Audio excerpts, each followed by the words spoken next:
Hey, Dennis, Joe. Oh. How are you, pal? I know you as Mr. President, so... yeah, you know me as Joe first. Happy about the pizza you sent him. Here's Rosie. Hey, guys. Thank you. And with all seriousness, thank you for your heart. Thank you for your soul.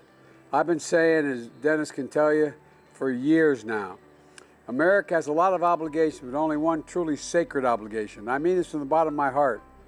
That is to care for those and prepare those we send to war and care for them and their families when they come home. As long as I have a breath in me, we're going to fight to get this done.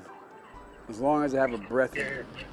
Thank you, sir. Thank you. I want to invite you, when they'll allow me, all of you come to the White House. I mean, We're ready.